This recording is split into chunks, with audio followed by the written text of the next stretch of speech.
I started working at a fruit shop just randomly, and then saw in this local business's story that they were looking for a content creator, and I was like, you know what, that would be kind of fun. We at Kick are hiring. There was 170 applicants, I believe. I just sent them a video as my resume, and then I got the job. You've not grown up with the brand, you know, you are quite new to the business. So how do you build that trust with Steph and Laura? For me, it was really important to build sort of a friendship with them. Like, even though they are my bosses, to build a friendship and to get them to trust me with my sort of experience and my knowledge of like Gen Z and the TikTok culture. And so for them to understand what works, I think they had to take that leap of faith as well. What advice do you have for creating bulk amounts of content? Is there a process that you follow? The process for me is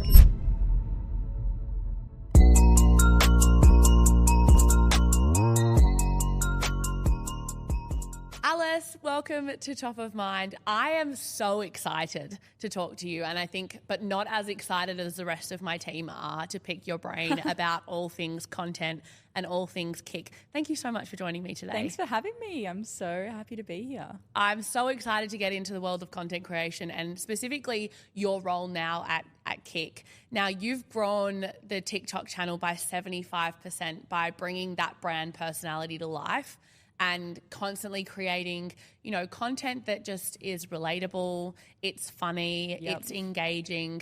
What do you think your number one tip for creating an online community is?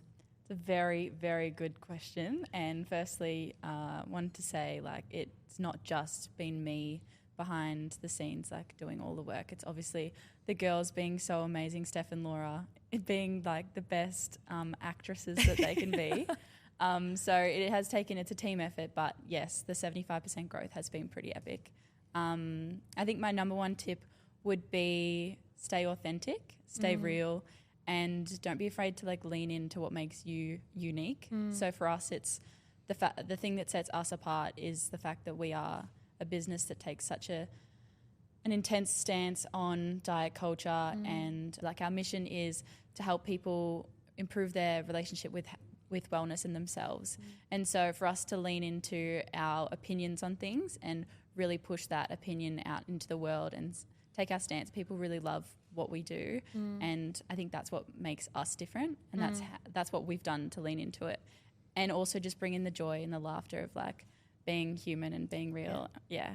That's my number one tip. I love it. And I think, I know you said before it's not just you, and that's very humble, but I think that, you know, yes, you've got obviously Steph and Laura who are, you know, fairly well known, but you are probably, or like the team of, you know, creators that you have there, you guys are the ones coming up with the ideas and putting it in front of them. And I think that it takes, you know, as a business owner myself, it takes a certain element of trust in your team to be like, hey, don't make me look like a fucking idiot. Oh my right? God. So it's like, so true. How do you build that trust with Steph and Laura? Because you've not worked there for years and years and years. You've not grown up with the brand. You know, you are quite new to the business. So how do you build that trust with founders that perhaps hadn't done anything like this before? Yes, it's a very good question. I think before I started working there, they probably weren't as into doing some silly kind of content.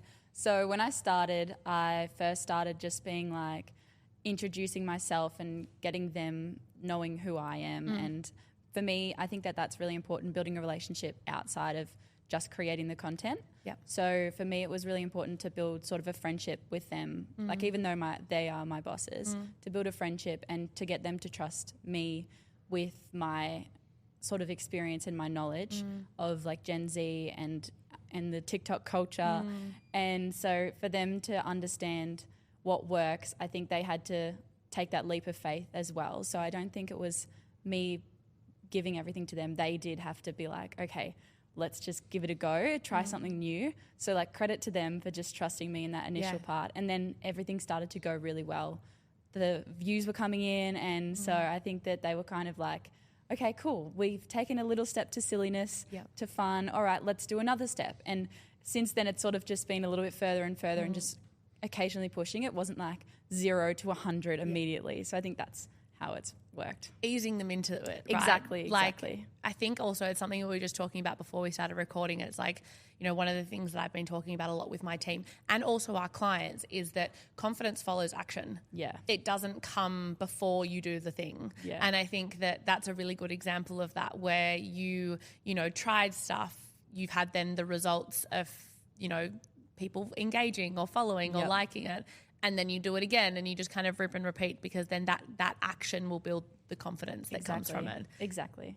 So your background then, before you joined Kick, because how long have you been with Kick now? So since January last year, I think it's been a year and 4 months. If you love this episode, help us to grow and reach more people by hitting the subscribe button and leaving a review. Amazing. So you've not been with them for very long. No. What were you doing before? So before I graduated school in 2019 and then was going to go on a gap year in 2020, but we all know what happened. Mm-hmm. And so second half of 2020. You're making me feel very ancient, by the way. Sorry, I didn't mean to. Second half of 2020, I started working at a fruit shop just randomly, and then saw on this local business's story that they were looking for a content creator, and I was like, you know what, that would be kind of fun. Yep. So I applied. I just sent them a video as my resume, and then I got the job, started working there. Then I got another job from the founder of that business, was friends with the founder of another business, got a job there and started working there for the next like year and a bit. Then at those businesses, I was literally just doing like Instagram reels and just random like business content. Then I started doing some ads on Facebook and really working with our agency on how we can make our ads more engaging and make them more fun and a little bit more feature-based to sell the products, because they were both e-com clothing brands. And then I randomly got sent this application for Kick. I reckon it was December 2022 and randomly got sent like from a bunch of people the job offer, and I was like, that could be fun. I was looking to change, but I wasn't looking for a full-time role because I was still doing uni at the time. Okay. And so then I just applied. I was like, you know what, like, why not? Seems like a fun thing. I never really engaged with the brand before because I had my own fitness journey and I was like part of team sports, and I don't really follow many influencers, so I didn't really like follow Steph or Laura. Like I knew of them, but I didn't follow them. And then I applied. There was 170 applicants, I believe, and got through the first round to the phone call, second round to meeting the girls, and then we got given a little task because they were like, oh, we just don't know. We know that your experience and we know your knowledge is great, but we just don't know what you can do for our business in the wellness industry, because we know your experience with like clothing brands, but it's very different to an app and like a service-based brand. So it's like, can you give us some examples of what content that you would put on our page? So I did, send it off, and then I got the job, which was kind of crazy. I love that story, and there's so much that I want to unpack from that. Yes, and I'm sorry if I went on a little bit of a tangent. No, I love it. I'm sitting there being like, okay, ask her about this. So I want to go back because it's something I get asked a lot. Now, I went to university for marketing. It's a question that I get a lot, being like, do I go to university for marketing or not? I have an opinion of the fact that like going to university opens a door for you. So does working 3 years in the industry opening the door for you. So I think that there's, you know, you can do one or the other, and it also depends on how you learn. Like if you're not a textbook learner or you don't like going to classes, you're not going to learn anyway. So you may as well go and do 3 years in the industry and get your foot into somewhere and learn on the job. But when you applied for that role with the video, it's something I talk about all the time, because one question I get a lot of is university, do I go? And then secondly is, how does my resume stand out? And I'm like, your resume is something that they ask for that gives them an understanding of, do you tick the boxes that we're looking for? And what experience do you have? But my next part of that, and somebody that has hired a lot of people over the years, is what are you going to do to stand out? What makes you different? Absolutely. And it's like everybody at the end of the day is going to apply with the same set of skills, because that's the type of role that they're hiring for. But what are you going to do that's going to make you stand out? And I think one of the best examples that I've had, I mean, I love the idea of sending a video, because obviously they're looking for a creator. They're looking for somebody that is going to be creating content. And, you know, if you're then submitting it in that format, they're like, she gets it. One of the best examples I saw was this girl that had applied for a role that was predominantly TikTok based. and she created an entire TikTok profile that was her resume. And each video great. talked to like different examples. What advice would you give to other girls that were in, you know, perhaps a position that you were in when you first started around standing out and, you know, whether it's with their resume or how they apply for jobs or how they interview for jobs? Is there any advice that you'd give to younger you? Yes, to younger me, I would say I think I did it really well, and I'm proud of that. I think what I did really well was being authentic to who I am. Yeah. So in my video that I did use to put in, it was very me. It was fun. It was real. I put in bloopers at the end. I was just like so honest with what was happening. I actually did like a little room tour, and I was like, the best way to get to know me is by doing a little room tour. Here's my room. And it was so dirty like it was not clean at all. And I was just like, I know that Kick is about being real. And so this is me being real. So it was me showing myself like my actual self, not being a fake version of me, not being the version of me that I think that they would want to see, but being the actual me. So that's what I did, I think, really well. And then also just including within that video like all my skills, but not telling, showing. Yeah. So all my skills, like my editing skills, my transitions, the ability to like story, take the viewers on a journey. Yeah. So all of those skills were shown, not told. So I didn't say I can do storytelling. I actually told the story. Yeah. So I think that was also really good. And then obviously I attached it to my resume at the bottom of my resume and like also had the experience and the professional side of things. So I think what I did really well was balance the professional and the fun part of me. So which I think is funny because professional is a term that I really struggle with and have struggled with for a really long time. Yep. Especially working, you know, in the business now where, you know, a large part of our business is creating personal brand content for people on LinkedIn, which is a professional forum. Yep. But I think professional to me is just you doing your job. Yes. Right? And it's like when you show up to work, you don't just talk about it and you're like, hey, I'm Alice. I talk about content creating all the time, blah, blah, blah. You turn up and you might talk about your history of playing sport. You might talk about the things that you were doing on the weekend. You might talk about the things that you're really passionate about or the trends that are happening on social media because you're interested in it. And I think professional you shouldn't be too different to private you because it's how you turn up at work. Exactly. Now, with that, I have a question that's probably a more selfish question. When you met Steph and Laura, you didn't really know them. Like, it's not like you were a huge fangirl before you turned up. Which I don't know what would be like more manageable. Yeah, when I first had the first round was a phone call, and on the phone call with them. No, so it was the girl who was hiring me. And on that phone call, I did mention, I was like, look, I want to be honest with you. I know the brand, I know the girls, but I've never really followed it. Yeah. And so I feel like I just want to be honest with you right now before we get to the next stage that I am interested in this role, but I don't really know what's going on in the business. I haven't really followed it ever. I'm happy to learn. I'm willing to learn, but like I just don't. I've never followed the girls. Like I've never been really interested in that sort of side of social media and don't really let that affect me. So then when I got to that next stage where I did, so the interview in person was with Steph and Laura and the girl who was hiring me. And so I like just mentioned it there as well. And I was like, hi, like nice to meet you, you know, and I was like, look, I haven't ever followed you, but you know, here I am wanting to do this job and I love what you guys stand for.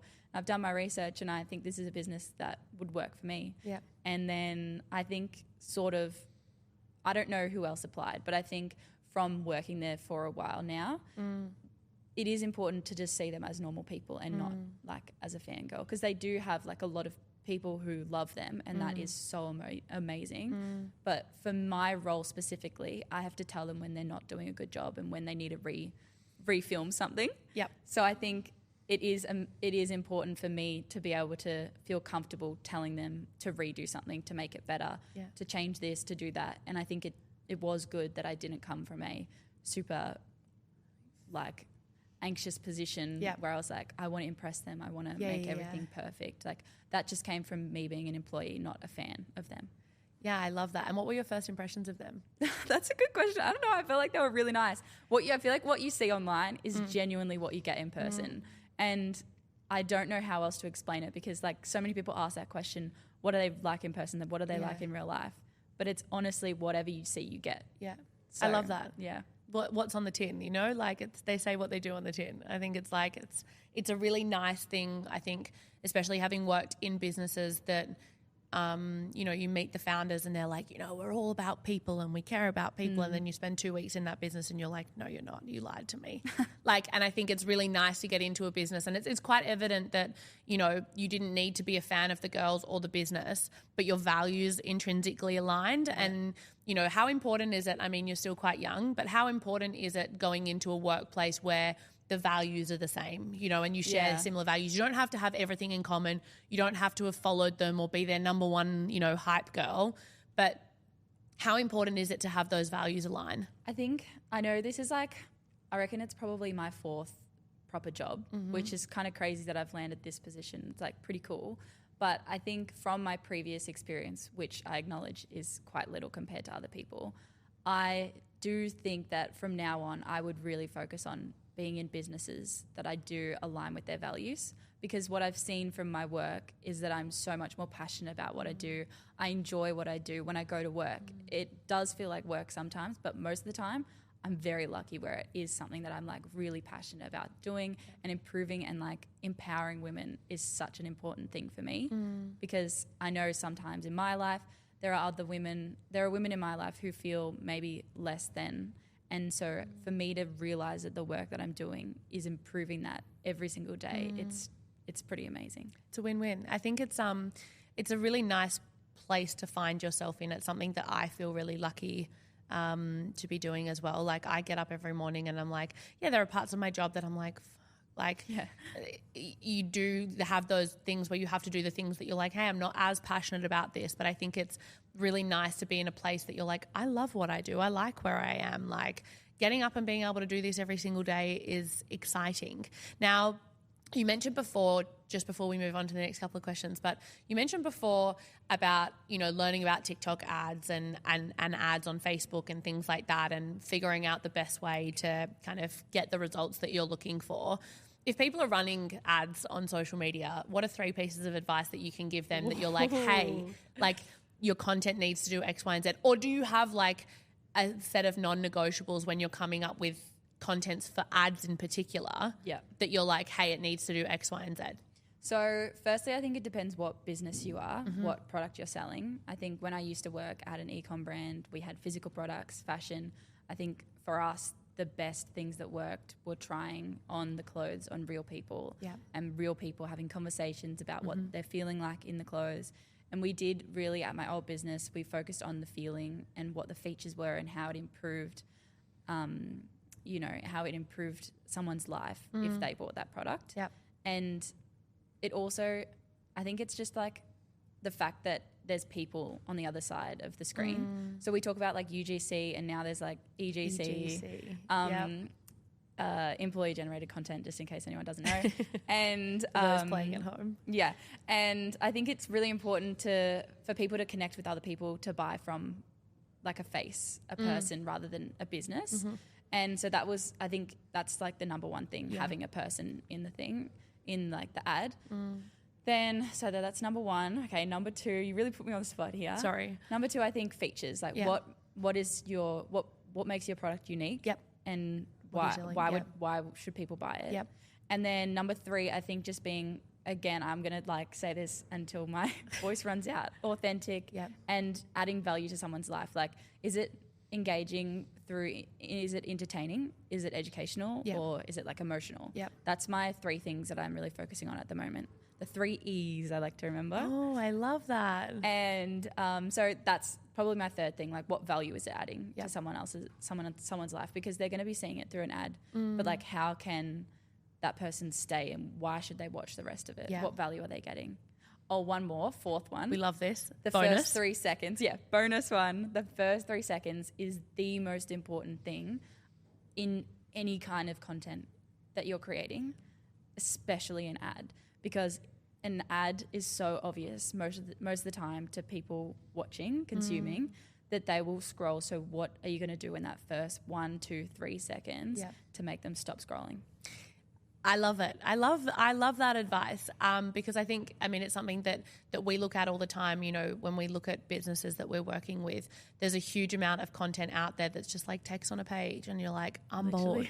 Like, if I'm not going to look at it and be like, that's cool, or that's going to stop me from scrolling, like, what are you going to do that's, you know, and I think it's really important as well that you mentioned people, because I think at the end of the day, people are more likely to buy from people. They trust other people. Exactly. They, you know, resonate with other people. And it's the same as, you know, you can have Kik as a brand, but then you've got these faces, you know, Steph, Laura, you are now one of those prominent faces in the brand that people recognize, and they're like, I see myself in Alice, or like I can, you know, Alice represents like who I am, or like what I like doing, or, you know, perhaps what I look like, or how I feel when I'm training, and those kinds of things. I think some of the videos that I've seen of, you know, the content that has gone up of you, you really embody this like everyday person that's like not, you know, super invested in health and fitness or doesn't live and breathe it, but like knows that it's good for you and makes you feel good. 100%. And is that something that like when you applied for the role, or when, you know, were you going through the job description and things like that, was being on camera part of that job description? It's a very good question. I think in the JD, the job description, I like to call them JD, I don't know why. No. In the JD, it did have being comfortable in front and behind the camera, but it was never a forced thing. It was never like your face should be on the brand, like you have to be in front of the camera all the time. It was sort of just like, I saw that employee content, like my boss, my Gen Z employer, my millennial boss, like that kind of content was working.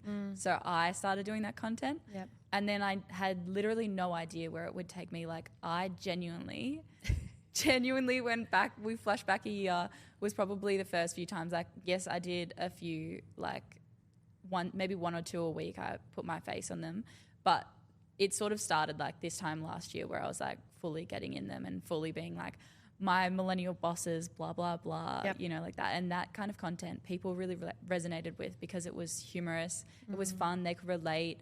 And I don't know, it just felt like I wasn't even putting it out to the rest of the world. It just felt like I was putting it out and like getting my best friends to comment on the post and stuff like that. Like it wasn't actually my best friends, they were random people, but they just felt like friends because they were all so supportive. So like the community that we've created on TikTok is honestly like we don't really get any negative comments ever. I love that. And you've kind of grown, you know, your own brand within that community, right? Like I think, as scary as it sounds, like by the nature of you putting yourself in those videos, people then start to, as I said before, like recognize you and resonate with you and feel as though they have this friendship with you or this relationship with you and you have no idea who they are. How has that been, like getting used to like people recognizing you and wanting to take like pictures with you and things like that? Like even me, like I have a small following, but every so often someone will walk up to me and be like, I follow you on Instagram. And I was walking with my mum a month and a bit ago and she doesn't get what I do and hasn't for a very long period of time. Neither of my parents do. And this woman walked up and you could kind of see that she was like making eye contact. It doesn't happen very often. But when it did, she's like, I follow you on Instagram. Like, you know, when you post in the morning your workouts before you go to work, like blah, blah, blah. And I was like, you always forget that there's people behind the platform, like 100%. Real people following you. And my mum was like, does that happen all the time? I was like, no, like it doesn't. But how do you feel about people knowing you, people having a relationship with you that you're not aware of, and are people asking you for photos and things like that as your brand has grown through Kik? Yeah, it's kind of crazy. I think for me, it never really felt like it was me being popular because it was always not. It was like it's never been my business. It's like the girl's business. Mm-hmm. So it's kind of weird for me because it's like it's not like I've grown my personal accounts to a certain amount where it's like people are following me, but it's sort of they are following for me and Steph and Laura and like the whole Kik brand. Yep. So it's never really felt like mine. So it's never really felt like I have all these fans and I have all these followers. But over summer, I think, so September, I did this whole London campaign thing that went extremely well, but it got a lot of views. And so there was a lot more people that were on our account. And then over summer, the past few months, like I got recognized so many times and because I'm still young, I'm like going out with all my friends and like doing all these fun things and, you know, going to Taylor Swift and going out to a pub and like all these random things. But like I would get recognized at least like once a week. And then like we have our kick events and people come up and ask me for photos. Yeah. And it is just crazy. Like I love everyone that's come up to me so far has been just like gorgeous. Yeah. Gorgeous humans. They always say the most positive things and it is such like a positive experience. Yeah. But it does feel a little bit weird because it's new to me. Yeah. To have these people know who I am without me knowing them.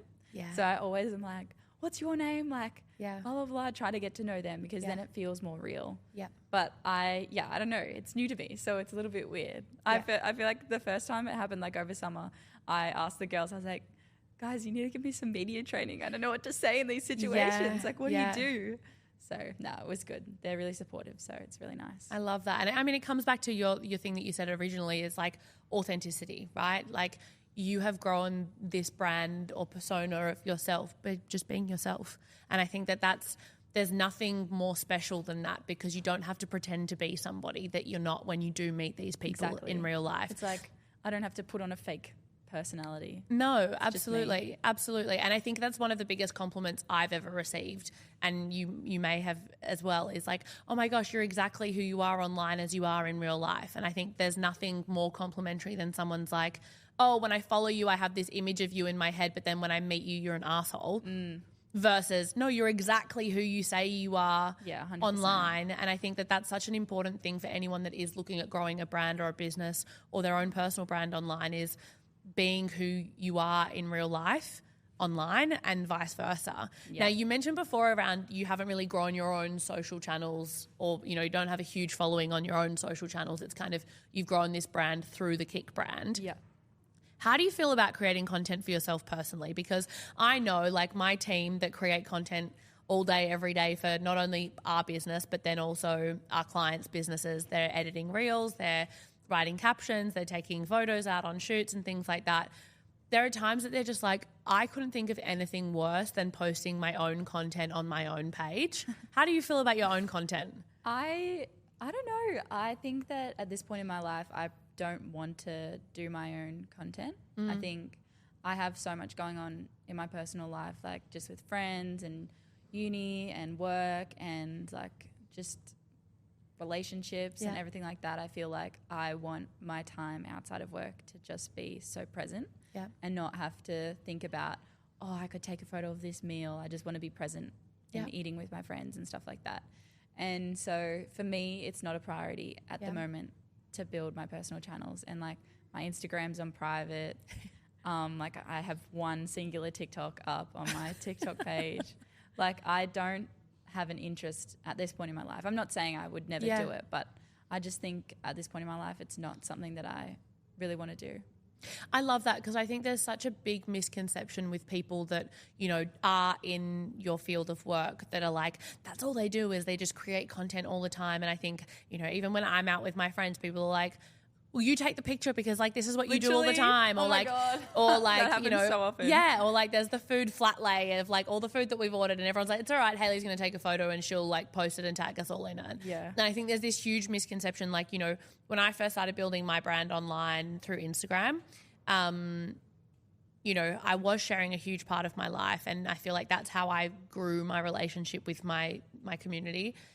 But then they got to a point probably like, I think it was as I got older, and it was like, I actually just want to spend my time doing me, like getting to know my friends and family without a phone. And 100%. I still love taking photos and videos. Like I'll be the first to take a photo of a nice meal or a drink that comes out or whatever, but I'm not posting it straight away. And I always say, like, whilst my camera roll has 150,000 photos on it, which is terrifying, I'm not posting all of those. And I think sometimes having like, so much of your life online, and a lot of what you do for work is online, having your own space and your own privacy that's just yours, it's really nice. Yeah, I really like it. I think a common misconception, and I can so relate to you when you say like, oh, with your friends, oh, this is like Hayley's job, she can do it.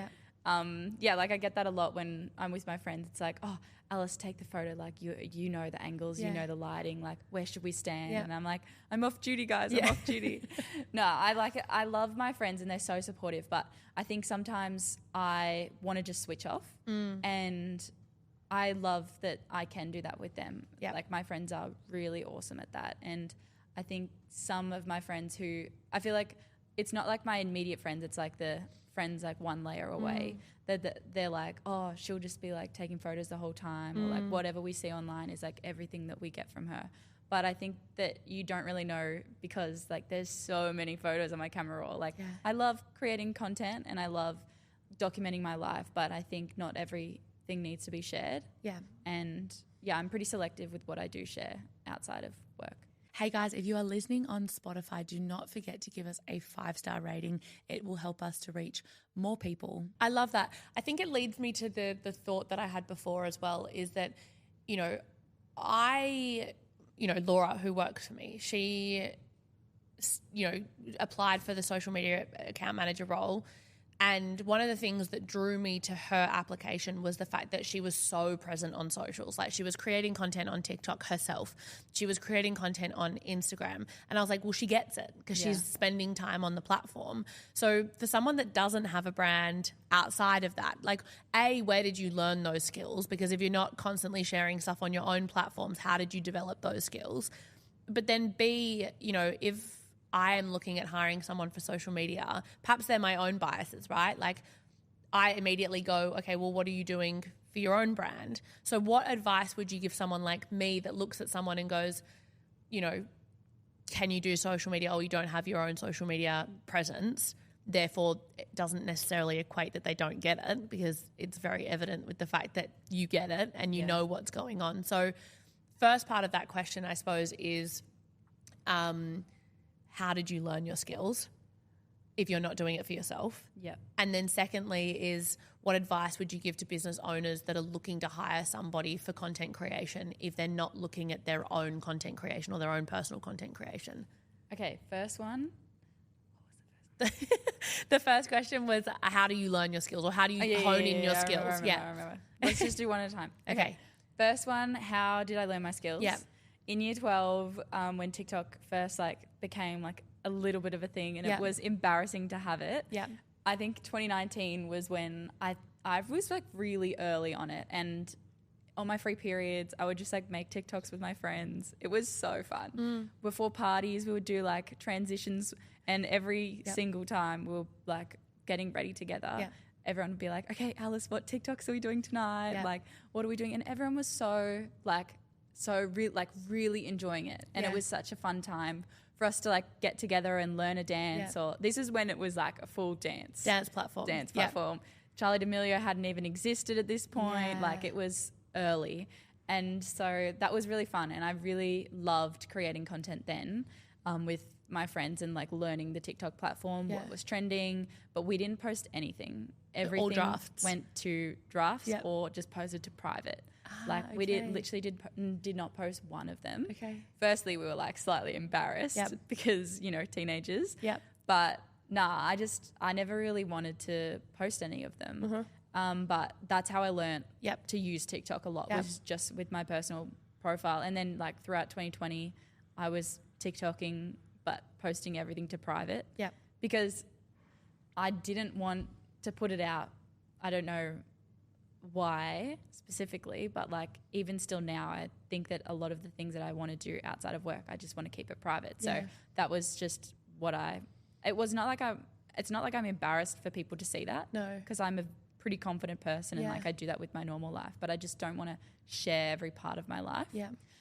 So that's how I learned those skills, and then always just documenting my life throughout. When I was growing up, I did like media classes and learned how to use Premiere Pro, and then like still now I use a lot of editing software, CapCut, Premiere Pro, TikTok, Instagram, like use it all, and like I love doing that. It's so fun. The editing is so fun because I feel like when I'm shooting, I can vision how it's going to come to life. And then seeing it come to life is just like a hit of reward. You're like, I'm a genius. I'm like, creative, the best. Genius. It's so fun. So it's really all self-taught. Like I didn't really learn any of those video editing skills or anything like that at uni or really at school. It was mostly just in my free time doing it. I love that. And then second, advice for business owners. I think this is a little bit difficult because I've never really sat in the position of hiring someone. But I would say take the time to get to know the person. and what they value. I know it's hard because obviously you're going to get like so many applications for so many different roles and stuff like that. But if the application is strong and they do have like a strong video, I think for me, if I'm applying or if someone is applying to me, I want to see that they've done something new specifically for me because that means that they want the job. So like, have they created a video and in that video it's specific to, I want to work for you, Hayley. Because that shows that they really want the job. And then from then, if they didn't have their personal profiles like built up, because I fully understand if you like go and see that, it's like, bang, you're amazing. Like I can see immediately what you're doing. You're not embarrassed by what you do. It's like, that's awesome. But I think that also seeing that some people might value their privacy as well. Is like super beneficial. And I completely understand. Like it's a bias we probably all have. Well, it's just really something that hadn't crossed my mind until like I obviously, saw your content on the Kik platform, and then I was like, oh, this girl is really interesting. Like I wonder what she did beforehand. And I'm a naturally curious person. So I was like, whilst I love the content that you were doing for Kik, I was like, I wonder where she came from because she's not been with them the whole time. Like it's not like you grew up with the brand. No. And then that's when I started digging into like, where's her Instagram profile? Like where's her TikTok profile? And it was like pretty non-existent. And I was like, wow, like for me, an internal bias, I was like, naturally I would be like, this girl is not a good fit because she's not creating content for her own brand. And it made me check myself because I was like, you're so right. And I think that that's probably why you've got to where you've got to so quickly within, the industry, is that, as you said, when you first applied for that role, you didn't just submit a resume. You submitted a video that talked about why you wanted it. And I think being creative, and I think there's other ways to prove that you're good at what 100%. You do than just having your own brand or like your own presence on social media. I think it's important to do that if that's something that you value, but also there is a way if you don't want to do that. Like that is not the only way. No, I love that. I love that. Now, one question that I have from my team that were like, you need to ask Alice this is, how do you create bulk content? Now, I told you beforehand that my team block out like an hour or two in my diary every week when we're in the office. We're in the office 3 to 4 days a week, depending. But when they block out that time, I'm like, cool, I'll give you an hour of my time. They come with like all of the things that they want to shoot and all of the things. They don't give me a heads up of the things that we need to shoot. It's like, these are all the things that we're going to do. And 90% of the time we do them within the hour and then they've got the content that they need. What advice do you have for creating bulk amounts of content? Is there a process that you follow? Okay. So the process for me is continuously improving. But I think it's been working really well. We've done it sort of for about a year, I want to say. So my bosses, super busy. They both are in the business, like hands-on every day of the week. And they are in the office all the time, like doing a lot of work in a lot of meetings. They have their own work to do. So when I do get them, it is like limited time. What is really good about where I work and my bosses is that they see the value in TikTok. Of course. So they see the value in spending time making videos, which is so important.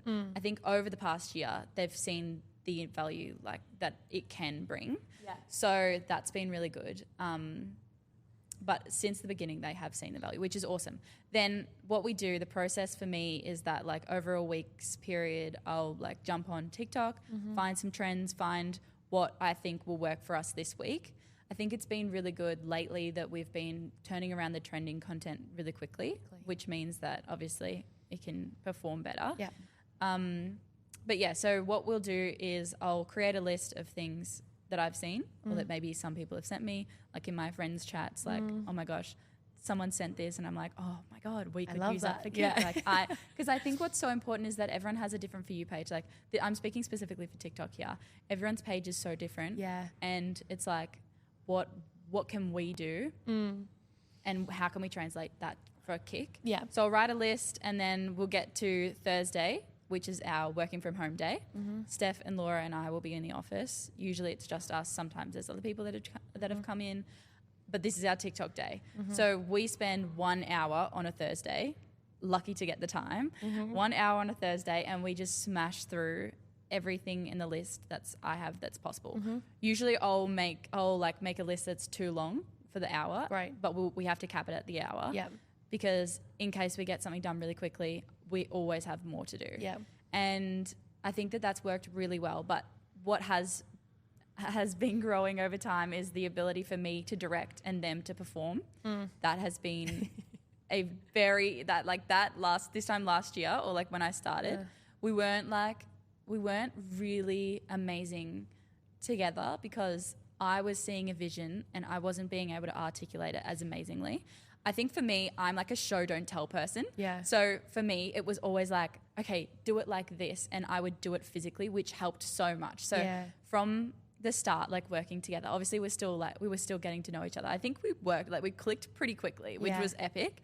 But like, obviously your skills refine over time. So I think that I've gotten so much better at directing them, telling them what needs to happen. Yeah. And naturally I am a blunt person and they sort of know that already. Like they knew that coming into it. And so I think that that's worked really well to save time. Yeah. I'll be like, now we need to get this done, this done, this done. Yep. And if they've done something wrong, I'll just cut them in. I'll just stop them before they even continue. I'm like, no, start again. Yeah. And everyone who has seen me at events and stuff will know that that's how we roll, because that is like the most efficient thing.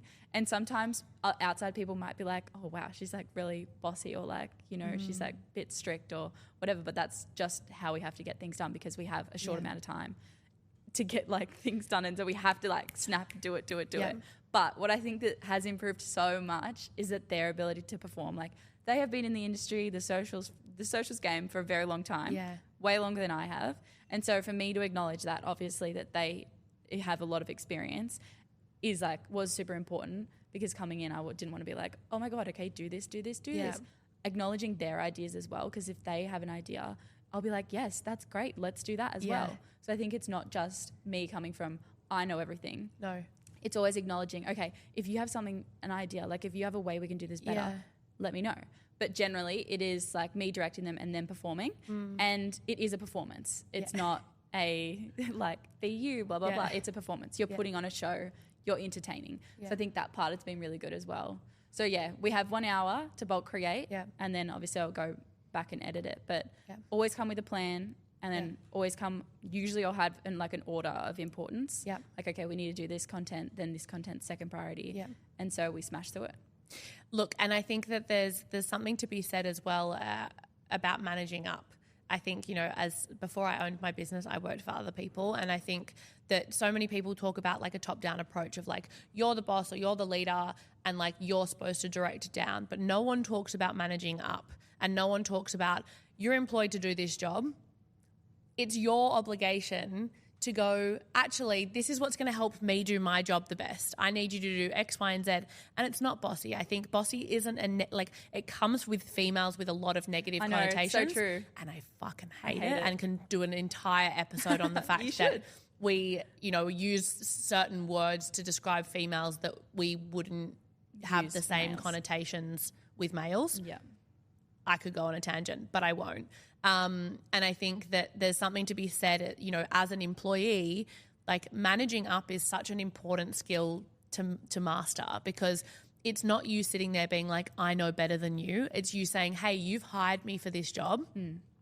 This is what I need in order to do my job well. Yeah. And that, you know, if a leader is threatened by that, they probably shouldn't have a team. But if a leader is threatened by somebody saying, hey, these are the things that I need to get from A to B in order to do my job that you hired me to do, is a really important skill to have. Yeah. Did you learn that as you went? I think, it was fresh for me coming into this role. Like in my previous role, I usually worked with like models and UGC creators to sort of make that content happen. Yeah. So coming into this role where I was doing like more of the business employee and really getting the co-founders in on the content, it was fresh. So it's definitely a skill that I learned over time. Yeah. But I came from like a cheerleading background. Okay. And so performance and direction wasn't like that, you know, far from my skill set. Of course. So I definitely think that helped, having all those skills growing up. And oh my gosh, I love that. Captaining teams. So I was like able to direct people and, you know, lead. So I think that was really beneficial for when I came into this role. And it was like I didn't have to like dive too much into the deep end, because I was pretty confident in my abilities. No, I love that. Now, it's something that we, you know, talk about all the time, the balance between fun content and entertaining content. But then at the end of the day, Kik is a business. Yep. And you need to sell things, or you need to, you know, do things that convert people to either want to be part of the community or, you know, otherwise none of your roles exist. How do you balance the like salesy, like buy this content and the fun, entertaining, engaging content? Because I know firsthand the fun, entertaining, engaging content performs best. Yeah. But then you're like, at the end of the day, you do have to weave in that messaging of like, we've got this sale, or we've got this on sale, or this is new on our app, or this is a new thing that we're launching. How do you balance that content? I think that's always something that's like we are continuously learning and testing, and like we wouldn't, I don't think that we'll ever say that we have like something that is a cookie cutter work, like a way to do this every single time. Like we will have structures and stuff like that, but we are always constantly testing new ways and new styles of content. I think for Kick, we've sort of been able to lean into the entertainment a little bit more than the education or the emotion. Yeah. Again, my 3 E's. Yeah. So I think that that's been really beneficial for us to balance like our actual converting content with the entertainment factor in mind. So like when I started, we used to do recipe videos, like just literally recipe videos, like no voiceover, no, I don't know, funny thing at the beginning. It was literally just a recipe, like making our recipe content creator making the content for us. And then we tried so many ways, and we still are continuously trying so many ways. But what we found was if we added a bit of personality into our content, so a little bit of funny Steph and Laura at the beginning, or even Bailey or I. Bailey's like the Instagram girl. And so we've added a little bit of personality at the beginning of the content, and then the recipe video immediately after, and quadrupled the amount of reach that it was getting. So I think for us, it's just leaning into what makes us good and what makes our content good. And for us, it's adding personality. Yeah, I love it. Now for brands that aren't on TikTok. Yeah. Is it too late? No, never. I'll never say it's too late. I think though, when you are considering if you do start a TikTok or not, I think it's really important to understand like what it takes to actually have a successful TikTok. Yeah. I think that some brands might not be suited for TikTok. Yeah. So it depends like what your brand is, what your availability is to create content. Like, do you have a person, or do you have the budget to hire a person to create content? Yeah. Is that something that's really valuable to you guys, or is it more like, should you actually be going down a different route? I think for some brands, like it has probably like fully changed their business being able to be on TikTok. So like if you are a brand that wants to do TikTok, make sure you do it well. So because I feel like some brands just like repurpose old content and don't half-ass it. Yeah. If you actually want to do TikTok, do it well. I agree. And also having an abundance of content, right? Like I think I see firsthand, like even with us, like we create content for my business, specifically with Instagram, but then we create separate content that there may be some crossover where we may use some of the videos across both. Yeah. But having enough content for TikTok is something that's so important. And I think that there's so many businesses that will come to us and say, we want to be on TikTok. And we're like, okay, cool. Like, do you have a bank of content that we can utilize? Yeah. Or are you available to shoot content fortnightly? Because that's what we need. Yeah. And I think that that's such a big misunderstanding about the platform, is how much content is required to actually be 100%. Successful. Yeah. With that being said, how often do you guys post on TikTok? Well, we used to do 3 a day last year, which is like so much. But sustainably, it wasn't really easy for me to be able to continuously create like valuable content. Yep. So we dropped it to 2 a day. Okay. And so now we're just doing like 14 a week roughly. Some weeks might be more, some weeks might be less. But yeah, we'll just do 14 a week. And you're finding that that's getting the cut through? I think that at the moment it's what's working for us. Yeah. Because we like budget wise, we only have me doing TikTok from start to finish. And then I'm like on a bunch of other things as well. So it's just balancing what our resources are with the amount of content we can put out. So it's like all we can do at the moment. Yeah. No, so it's just you on TikTok? Yeah. Just you? Yeah. No one else? Literally from start to finish.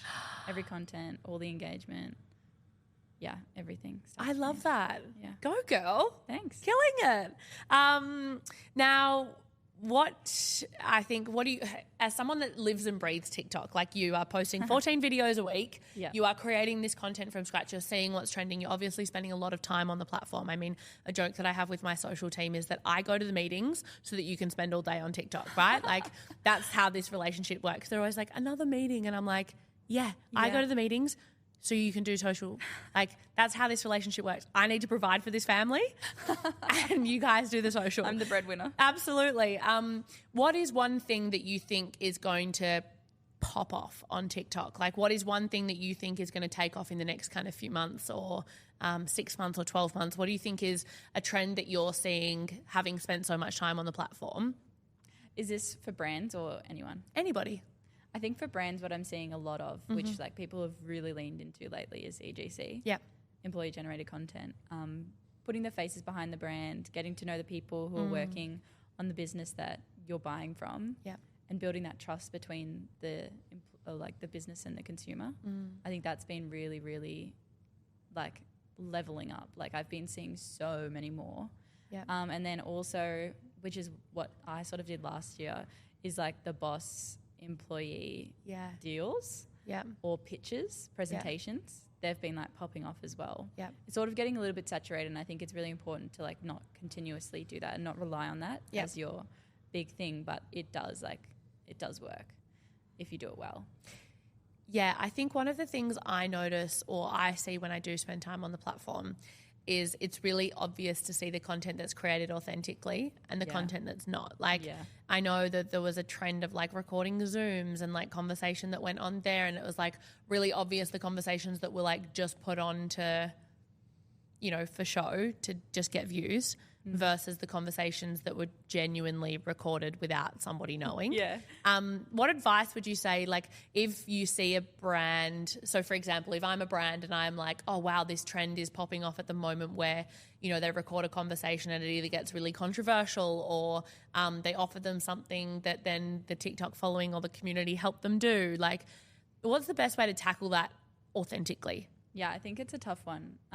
Literally, like, I want to say maybe 2 weeks ago, I did that with Steph. I recorded our meeting and she had literally no idea. I love that. It's so funny to me. I think my bosses are so chill now. Like, not now. Like, they've always been pretty chill, but they know it works and they know that I wouldn't ever put anything out that they wouldn't, like, be happy with. Yeah. So I think that I am very lucky I can sort of get away with anything. Yeah. But I think it's hard also for me because they are on TikTok as well. So they sort of see the trends. So like sometimes when there's things that pop up, they'll be like, I know what you're doing. And then something will be, Where's the camera? I'll be like, I'm failing far out. Like I can't use this content now. Yeah. But okay, for brands that want to do content like that authentically, I think it's really important to realize like what you actually want to get out of that. And like, are you doing it to connect with the community or like grow your community? Yeah. Are you doing it to engage with the community? And how can you do that in a way that doesn't come across fake or like doesn't come across that you're like not trying too hard, but like we don't want to be a brand that like is begging to get people to follow us. Yes. We want to be a brand that people actually want to follow. Yeah. So I think that's really important too. You don't want to come across that's like, please give me this, please, blah, blah, blah. I need help, blah, blah, blah. Yeah. It's more like we're a really cool and we're a really fun brand and like you should follow us because of these reasons. It's like showing people what value you bring to them rather than saying, I need you, because no one like owes you a follow. No one owes you this. Yeah.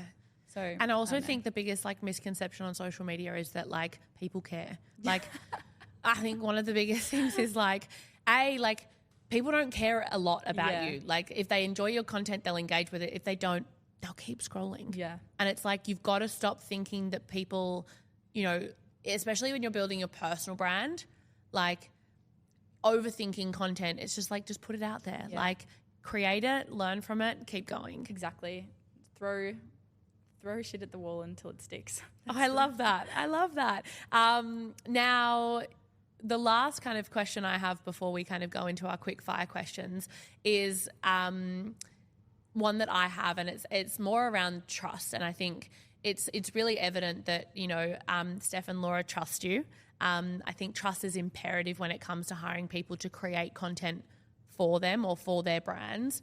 When it comes to building trust with people, but also in a workplace, obviously you spoke about becoming friends with them up front and developing an actual relationship that they feel as though they can kind of resonate with and rely on. But how important is it that your audience trust you and trust you to not lie to them or not tell them false information? Or, you know, how do you develop trust with an audience that you can't necessarily build a friendship with? Yeah, I think that's a really good question. I think it is a difficult one. And I think working for a business, it is sort of a little bit harder than if it was for your personal brand. Like if it's for your personal brand, you can literally do whatever the heck you want. And I think for a business, being an employee of this like brand, it's a little bit tougher to build like the trust, because it's always like you're getting paid to say that. You know what I mean? Well, it's the same concept as like when you do sponsored ads. Yes, 100%, right, as a personal brand. Yeah. And it's like, well, obviously the moment you put ad there, people are like, well, she got paid to say that, so she mustn't like the product. So I think it's the same. It's like, it's something that I am still trying to learn with the people that do it well, of like, this is an ad, but like I still genuinely believe in this product and people trust that. It's such a fine line that you walk down. It is hard. I think for me, it's been really important showing like how much fun my life is at work. Yeah. So that people so I do chaotic days at Kick is my like day in the life content. And I think for people to see that I actually truly do enjoy what I do, I think that's been really beneficial. And for people to get to know me over voiceovers or like through the videos, through those day in the lives, I think that's been really beneficial, because like it could just be a trend where I have text over the screen and they can like see my face, but they don't really get to know me as a person. Yeah. So I think that has been like really beneficial of people in the community trusting me. I love that. I think trust is one of the biggest things, right? Like I think one of the biggest trends that is going to happen in the next 2 to 5 years is that businesses will be employing full-time content creators. They will have. I've been seeing this. Shout out to Set Active. They've been slaying the TikTok. Slay. They actually hired someone who has their own personal profile, and all of his following has kind of come across to Set Active as well. And it doesn't feel like he works for the business. It just feels like he's like an intern, or like he's just doing a like work experience there. And he's like, guys, look at what I did today. I'm just like sitting in this meeting, because he's like not there to work. He's not there to work. It just feels like we're on FaceTime with him the whole time. So I think that is like what you've noticed just then, and you pointed it out. I think that's going to be really, really I honestly think every business in the next 2 years will have employed content creators full-time just to create content for their brands. And they don't have to necessarily have a role within the business, within social media or anything like that, but they're just, they live and breathe content creation. And it's like, if you can't as a brand create engaging, genuine content, find somebody who fits that brand. And it's almost like we've gone full circle with, when I grew up, you had the celebrities that were the faces of brands, and you'd buy a makeup product because there was a particular celebrity associated with it. And it's almost like it's come full circle in a sense, where we're now probably going to see these content creators starting at businesses and being employed by those businesses, but to just create content. And I think that's where we're going to be in the next kind of 2 to 3 years. Now, before we end, I've got quick fire questions. All right. The quick fire questions are questions that I ask everybody when they come on the podcast. And the first one is, name one brand that first comes to mind. Duolingo. Duolingo. Why? I love Duolingo. Okay. They're so unhinged. I love it. I think I love the girl. I can't remember her name. Shout out to her. She was like the social media coordinator in 2021 when Duolingo first like popped off on TikTok. Yeah. And then now Duolingo has an account for like each huge country, like Duolingo Japan, Duolingo I don't know, India, Duolingo USA. She's now like the global social media manager, which is like insane. Wow. So she manages all of the accounts. But I think what is so important of what they do is just like they make it feel like the owl, their mascot is like a real person. Totally. And they are so unhinged with their comments and so funny. Yep. Like there's this one, I don't know, you have to see them. There's this one where the United Kingdom, which is not actually the United Kingdom, it was like this random like fake 12-year-old probably who made the account and pretended to be the United Kingdom. Yeah. Said like, oh, I don't want to learn your languages or something like that. Because Duolingo is a language learning app. And it's replied back, learning languages is good for you, colonizer. And I was literally like, oh my God. So unhinged. So unhinged. Like, I don't think that we could ever make that statement as a brand. No. But like. They get away with it. They get away with it and they just are so cheeky. I think people sort of take like brands take marketing like so seriously. And when people can understand that like there are actual other people running the accounts and like things like that, I just think it's so important because like consumers get bombarded with so many ads every single day, and the way like the marketing industry is moving is more towards like being real and raw and like being relatable. Yeah. So and I more think human. Exactly. More human, especially like AI coming in, blah, blah, blah. You know, it's like more, people want to connect with the businesses before they can fathom purchasing from them. Yeah. So Duolingo to have the common sections that they do and like have this whole thing with Dua Lipa, Duolingo, Dua Lipa, they have like a crush on Dua Lipa. Like it's just the way they have intertwined themselves with pop culture is just crazy. And anyway, that's my. Does it make you want to learn a language? I don't know, maybe. I've always wanted to be like bilingual. Okay. Yeah, but I just don't know what language I'll learn, and I never really had the motivation. But eventually, I want to be bilingual. Okay, vibes. I love that. What is one thing that you think keeps a business or a brand top of mind? I think being relatable again.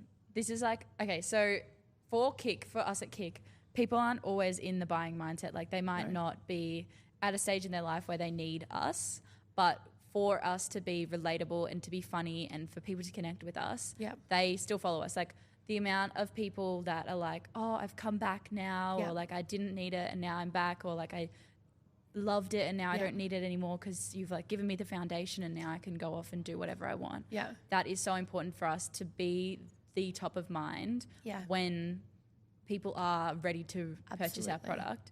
But how we do that is by being constantly relatable and funny and engaging and like being in front of their face. Yeah. It sounded like in a bad way. We just want to be everywhere. No, but it is in a good way. Absolutely, but I think it's the whole concept of staying top of mind. Yeah, exactly. Right? I mean, what more perfect place to talk about it than Top of Mind podcast? But exactly. Like, I think it's the whole premise of staying top of mind, right? It's like, I think there's some stat that's like, for a purchase under $500, 95% of your audience is not ready to buy. Yeah. 5% are. Yeah. And then as that cost goes up, that percentage decreases. Down, in terms of only 1% or 2% are ready to buy. So I think it's like, yes, you've got to talk to the people that are ready to buy now. 100%. But it's like, how do you capture the 95% of people that are not ready to buy and right I think now? It's like adding value to their life. So why do they want to keep following you, or why should they keep engaging with your content? It's like, what value are you adding? Yeah, I couldn't agree more. And last but not least, I always ask people, I love quotes. Oh my God. I love the impact of words. I think that if I was not so risk adverse when it came to tattoos, I think my body would be covered in quotes. But what is a quote that for you has always been top of mind? Now, it doesn't need to be like life-changing or like full of wisdom. It could be just something that you refer to on a weekly basis of like reminding yourself of something. Is there a quote that stays top of mind for you? This is actually a funny story. So when I used to do cheerleading, one training was just chatting with my friends, blah, blah, blah. And we were talking about doing this skill, and I can't remember exactly what the situation was, but I'm sure this quote has been said before, but I always claim that I made it because I genuinely had never heard it before. So this is my quote: trying then failing is better than failing to try. And I genuinely live by it. Like, if we're not willing to try something new, it's like, why? What are you doing with your life? You should try, and if you fail, it's okay. Yep. Because failing is better than not even starting. So that's what we even say at like work and stuff. If we're trying new content or something new, a new style of content or a new trend or something that's a bit rogue for us, I'll always be in the back of my mind. I'm like, trying than failing is better than failing to try. Like, don't be embarrassed to try, because it's like, at least you've tried, you know? I love that so much, and I'm definitely going to put that in my coffee table book that says Alice Harris as please, the as the quote. original founder of the quote. Yeah. Alice, thank you so much for sitting with me today. I've learned so much. I think not only is your own journey super inspiring as someone so young, and that's not meant to be said in a way that takes away from your success, because I feel like I see a lot of myself in you in terms of where, you know, you're starting and like how much you've achieved in such a short window of time. And that's just because you are innately passionate about what you do, and you want people to, you know, feel that same passion around you. And I think that it's super exciting to see where you are now, and gosh, how far you've got to go. Like, you've got so much more ahead of you, which So is exciting. so exciting. Thank you so much for giving up your time today, because I've loved chatting. I know my team are extremely jealous of this conversation. They idolize you and they love the work that you do. And they're like, see, if Alice did it, like, we can do it. Like, I think it's just such a great standard that you set, not only for people within the health and fitness industry, but people generally that are like, you know, stepping out of their comfort zone and doing something that they are passionate about. So thank you so much for spending time with me today. Thanks for having me. Before you go, help us grow and reach more people by hitting the subscribe button and leaving us a review.